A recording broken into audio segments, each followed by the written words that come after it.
El sol ese derramaba como miel sobre las calles de Sevilla. Pero en mi pecho ardía un fuego que no explicaba. Era un día cualquiera de verano. Yo, Diego, caminaba hacia la casa de Javier, mi mejor amigo desde la infancia. Pero no era a Javier a quien había ver. Era a su hermano mayor, Alvaro, el hombre que, sin saberlo, había comenzado a desarmar mi mundo. Tenía 25 años, trabajaba en una pequeña librería en el centro de la ciudad y vivía en un apartamento diminuto que apenas pagaba con mi sueldo. Mi vida era sencilla, predecible, hasta esa tarde en que Javier, con su habitual despreocupación, me dijo, pase por casa, Diego. Alvaro está allí y quiere enseñar algo. No sé, algo de su guitarra, o no sé qué. No le di importancia. Alvaro siempre había sido el hermano mayor inalcanzable, el que viajaba, el que tocaba en bares con su banda, el que parecía vivir en un mundo que yo no entendía. Pero algo en su nombre, en la idea de verlo, hizo que mi corazón diera un vuelco. Llega la casa de los hermanos, una vivienda antigua en el barrio de Triana, con balcones llenos de geranios y paredes que olían a historia. Toca el tambor, y fue Alvaro quien abrió la puerta. Sus ojos marrones, profundos como el Guadalquivir al atardecer, me miraron de una manera que no supe descifrar. Pasa, Diego, dijo con una sonrisa que parecía esconder algo. Su voz era cálida, pero había un temblor en ella, como si estuviera a punto de confesar un secreto. La sala estaba llena de instrumentos musicales, una guitarra apoyada en el sofá, un teclado en una esquina, partituras desordenadas sobre la mesa. Alvaro me llevó hasta su cuarto, donde un pequeño escritorio estaba cubierto de cuadernos y cables. Quería que escucharas esto, dijo, conectando su guitarra a un amplificador. Tocó una melodía suave, casi hipnótica, que parecía contar una historia de Angelo y perdida. No podía apartar los ojos de sus manos, de la forma en que sus dedos danzaban sobre las cuerdas. Había algo en él, algo que me hacía sentir expuesto, como si pudiera ver a través de mí. ¿Qué te parece? Preguntó, deteniendo la música. No supe qué responder. Mi mente estaba en blanco, atrapada en la forma en que la luz de la ventana caía sobre su rostro, en como su camiseta se ajustaba a sus hombros. Yes. Increíble, balbucí. El río. Pero no era una risa burlona. Era una risa nerviosa, como si él también estuviera luchando contra algo. Tú siempre has sido bueno con las palabras. Bromeo. Y por un momento, el era entre nosotros ese esencio más pesado. Esa tarde hablamos durante horas. No de la guitarra, no de la música, sino de cosas que nunca había compartido con nadie. Lucani sobre la librería, sobre cómo a veces me sentía atrapado en una vida que no había elegido. Él me habló de sus viajes, de los pairs donde había tocado, de cómo siempre había sentido que algo le faltaba. A veces pienso que estoy buscando algo que no existe, dijo, mirando al suelo. Sus palabras clavaron en mí. No sabía por qué, pero sentía que él estaba hablando de nosotros, de algo que aún no tenía nombre. Cuando me despedí, el sol ya se había escondido, y las calles de Triana estaban iluminadas por farolas. Alvaro me acompañó hasta la puerta, y por un instante, nuestras manos se rozaron. Fue un segundo, apenas un roce, pero mi piel ardía como si me hubiera tocado un relámpago. Vuelve pronto, Diego. Dijo, y su voz tenía un peso que no podía ignorar. Camino de regreso a casa con el corazón latiendo despacado, preguntándome qué demonios estaba pasando conmigo. Esa noche no dormí. Me quedé mirando el techo, reviviendo cada palabra, cada mirada. Álvaro no era solo el hermano de mi amigo. Era un misterio. Un amor que me atraía hacia un territorio desconocido. Y aunque no lo admití en ese momento, supe que algo dentro de mí había cambiado para siempre. Los días siguientes fueron una danza de evasión y deseo. Intent ignorar lo que sentía, pero cada vez que veía a Javier, no podía evitar preguntar por Álvaro. Está en el bar La Rosa esta noche, tocando con su banda. Me dijo una vez, y sin pensarlo demasiado, me encontré caminando hacia ese lugar, con el pretexto de apoyar a un amigo. La Rosa era un bar pequeño, lleno de humo y risas, con paredes cubiertas de carteles de conciertos antiguos. Álvaro estaba en el escenario, su guitarra brillando bajo las luces tenues. Cantaba una canción en español, su voz grave y rota, como si estuviera confesando algo al universo. Me senté en una mesa al fondo, pero sus ojos me encontraron entre la multitud. Cuando terminó su actuación, se acercó a mí, con una cerveza en la mano y una sonrisa que me desarmó. No pensé que vendrías, dijo. Pasamos la noche hablando, bebiendo, riendo. Había una electricidad entre nosotros. Una corriente que no podía nombrar pero que sentía en cada fibra de mi cuerpo. Álvaro me contó sobre su infancia, sobre cómo siempre se había sentido diferente, fuera de lugar. Nunca en cage, ¿sabes? En la escuela, en casa, en ningún lado. Confieso, mirando su cerveza como estuviera buscando respuestas en el líquido amber. Yo quería decirle que lo entendía, que yo también me sentía así a veces, pero las palabras quedaron atrapadas en mi garganta. Esa noche, cuando el bar comenzó a vaciarse, Álvaro me pidió que lo acompañara a casa. Caminamos por las calles silenciosas de Sevilla, el aire fresco de la noche aliviando el calor del verano. En un momento, se detuvo bajo un farol y me miró fijamente. Diego, ¿alguna vez has sentido algo que no puedes explicar? Algo que te asusta, pero que no puedes dejar ir. Su voz temblaba, y supe que no estaba hablando de música o de sueños abstractos. Estaba hablando de nosotros. No respondí. No podía. En cambio, di un paso hacia él, tan cerca que podía sentir el calor de su cuerpo. Por un segundo, pensé que iba a besarlo. Pero el miedo me detuvo, un miedo que no sabía de dónde venía, pero que era más fuerte que yo. Y es tarde, murmur, dando un paso atrás. El ascensió, pero la decepción en sus ojos me persiguió todo el camino a casa. Los días siguientes fueron una tortura. Quería verlo, pero al mismo tiempo, tenía miedo de lo que significaría. Empecé a evitar a Javier, a evitar cualquier mención de Álvaro. Pero Sevilla es una ciudad pequeña, y el destino no me dejó escapar. Una tarde, mientras ordenaba libros en la librería, la puerta se abrió y allí estaba él. Álvaro, con su guitarra al hombro y una mirada que no admitía excusas. Tenemos que hablar, Diego. Dijo, y supe que no había vuelta atrás. Me llevó a un café cercano, un lugar tranquilo con mesas de madera y el aroma de café recién molido. No puedo seguir fingiendo que no pasa nada.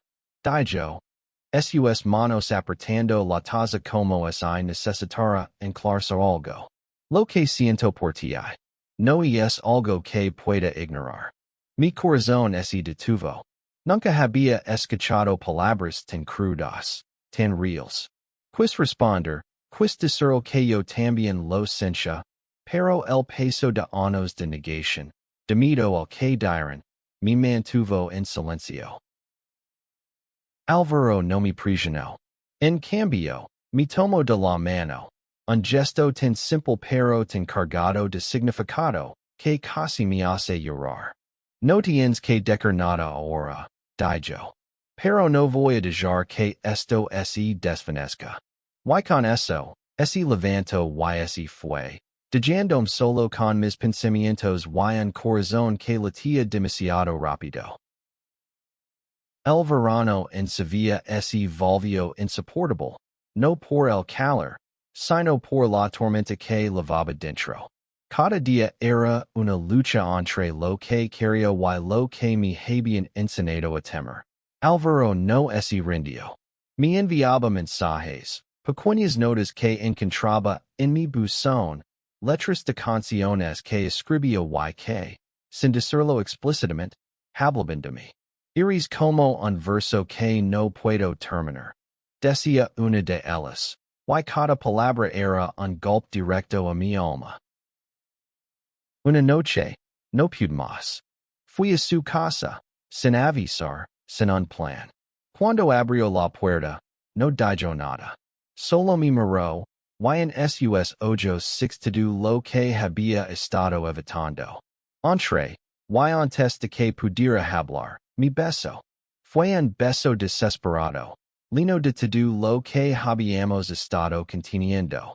Por primera vez, no sin miedo. Sin que estaba exactamente donde debía estar. Esa noche marcó el comienzo de algo que ninguno de los dos podía definir.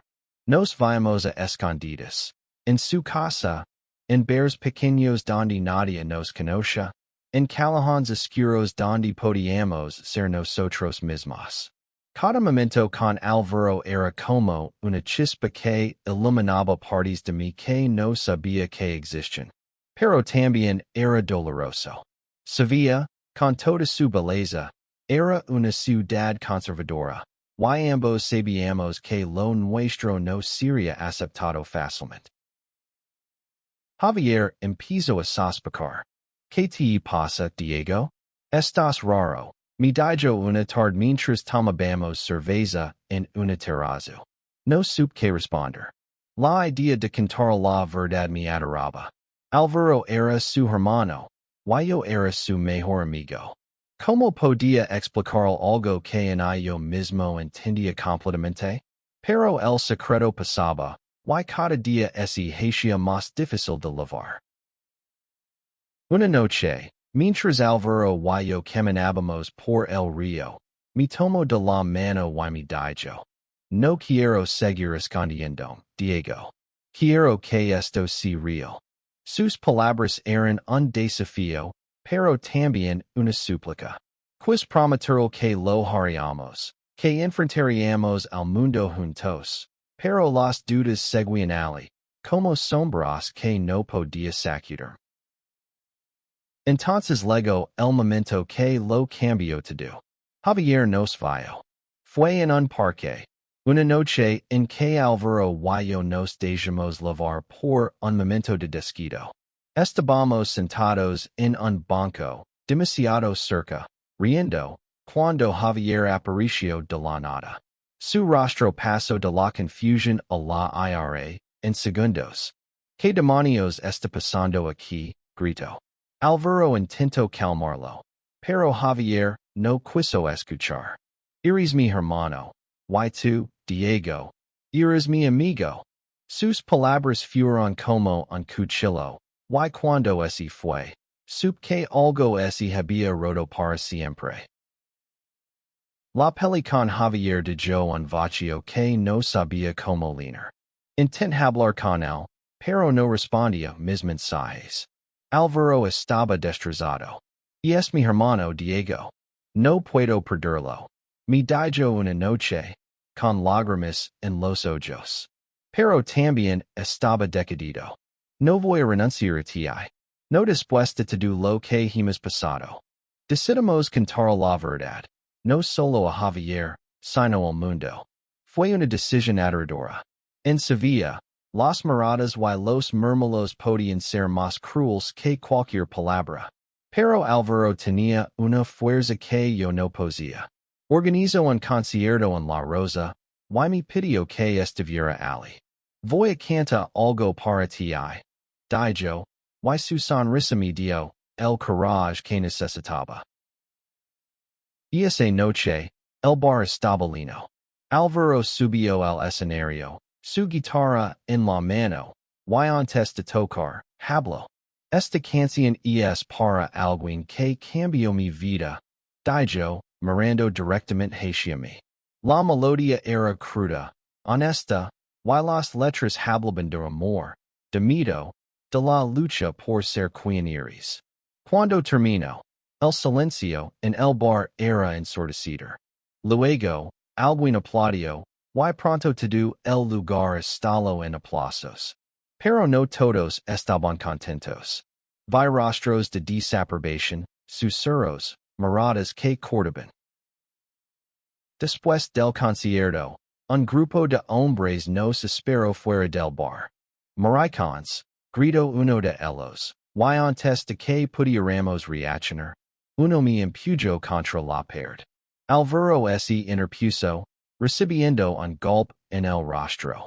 La sangre corrió por su mejilla, pero no retrocedió. Déjenlo en paz. Rugió, y su voz era una mezcla de furia y dolor.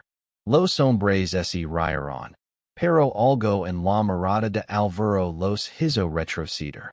Nos dejaron allí, magalados pero vivos.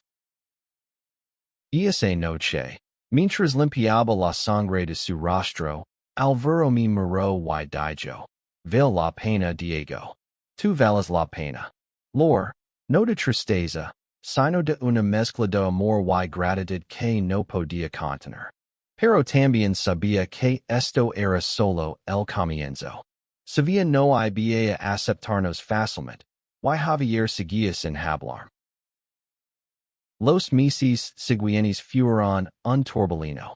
Álvaro y yo seguimos adelante, pero cada paso era una batalla. En la librería, algunos clientes dejaron de venir cuando se corrió la voz. Mi jefe, un hombre mayor con ideas anticuadas, me llamó a su oficina y me dijo, no quiero problemas, Diego.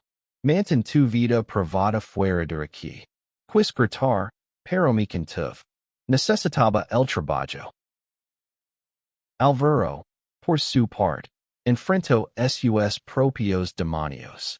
Su banda empezó a perder contratos, y algunos de sus amigos dejaron de hablar. Pero él no se rindió. Siguió tocando, siguió escribiendo canciones, y cada una era más poderosa que la anterior. Una noche, me llevó a un mirador en las afueras de Sevilla, donde podíamos ver la ciudad iluminada bajo un cielo lleno de estrellas. Quiero construir una vida contigo, Diego, dijo. No importa lo que pase. Fue la primera vez que hablamos de un futuro juntos, y aunque el miedo seguía allí, también había esperanza. Javier finalmente rompió el silencio. Me llamó una tarde y me pidió que nos encontráramos en una plaza cerca de su casa. Cuando llegué, estaba solo, sentado en un banco con una expresión que no podía descifrar. No lo entiendo, Diego, dijo. No entiendo cómo pasó esto, cómo no me di cuenta. Lo que todo, cómo me sentía, cómo Álvaro había cambiado mi vida. Como no podía imaginar un futuro sin él. Javier escuchó en silencio, y cuando terminó, suspiró. Necesito tiempo, dijo. No era una reconciliación, pero era un comienzo. Y esa noche, le conté a Álvaro lo que había pasado. Me abrazó, y por primera vez en mucho tiempo, sin que podíamos superar esto. Pero la vida tenía otros planes. Una semana después, recibí una llamada de mi madre. Mi padre estaba enfermo, gravemente enfermo. Tenía que volver a casa, a un pueblo pequeño a las afueras de Sevilla, donde las cosas eran aún más complicadas. Volver al pueblo fue como entrar en una jaula. Mi padre, un hombre de pocas palabras y muchas reglas, estaba en el hospital. Mi madre me pidió que me quedara unos días, y no pude negarme. Álvaro quiso acompañarme, pero le dije que no. No estaba listo para enfrentar a mi familia, no con el a mi lado. No on. Los días en el pueblo fueron una prueba de resistencia. Mi padre, incluso enfermo, no dejaba de preguntarme por qué no tenía novia, por qué no sentaba cabeza. Cada conversación era un recordatorio de lo lejos que estaba de su mundo. Una noche, no pude más. Lema Álvaro, y entre lágrimas, lo cani te do. Ven dijo. No te dejaré pasar por esto solo. Y así, sin que yo así lo pidiera, tomo un autobús y llegó al pueblo. Verlo allí, en la plaza principal, con su guitarra y esa sonrisa que nunca se apagaba. Fue como ver el sol después de una tormenta. Pero también sabía que su presencia no pasaría desapercibida. Los rumores comenzaron casi de inmediato. Los vecinos susurraban, las miradas se volvían más frías. Una noche, alguien pintó una palabra cruel en la puerta de la casa de mis padres. Mi madre lloró, mi padre gritó, y yo sentí que el mundo se derrumbaba.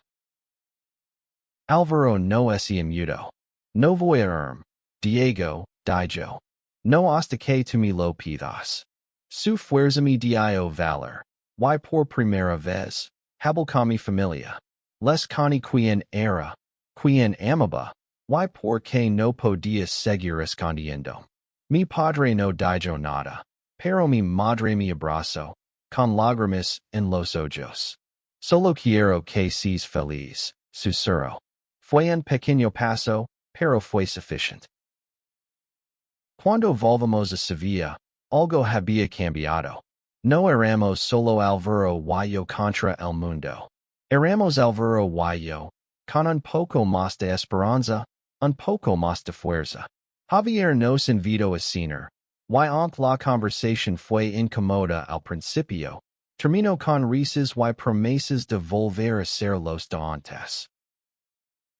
El verano siguiente, Álvaro y yo nos mudamos juntos a un pequeño apartamento en el centro de Sevilla. No fue fácil. Las miradas seguían, los murmullos no cesaban, pero aprendimos a vivir con ellos. Álvaro seguía tocando, y yo empecé a escribir, contando nuestras historias en pequeños relatos que publicaba en línea. La gente comenzó a leerlos, a compartirlos, y poco a poco, encontramos una comunidad que nos aceptaba tal como éramos. Javier se convirtió en nuestro mayor aliado. Organizó un concierto para Álvaro en un teatro pequeño, y esa noche, cuando Álvaro subió al escenario, me dedicó una canción. Era la misma melodía que tocó la primera vez que nos vimos, pero ahora tenía letras nuevas, letras que hablaban de amor, de lucha, de victoria. Cuando terminó, el público se puso de pie, y olor, no de tristeza, sino de una alegría que nunca creí posible. Mi padre murió ese invierno, pero antes de irse, me llamó a su lado. No entiendo tu vida, Diego, dijo, pero sé que eres mi hijo, y eso no cambia. Sus palabras fueron un regalo, un cierre que no esperaba. Mi madre empezó a visitarnos en Sevilla, trayendo dulces caseros y preguntas tímidas sobre Álvaro. Poco a poco, nuestra familia se reconstruyó, no perfecta, pero real. Hoy, mientras escribo esto, Alvaro está tocando la guitarra en la sala. La luz del sol entra por la ventana. Y Sevilla brilla como siempre lo ha hecho. No sé que nos depara el futuro, pero sé que lo enfrentaremos juntos. Porque lo que pasó en la casa del hermano de mi amigo no fue solo un momento. Fue el comienzo de una vida que nunca imaginé. Una vida donde el amor, a pesar de todo, siempre encuentra un camino.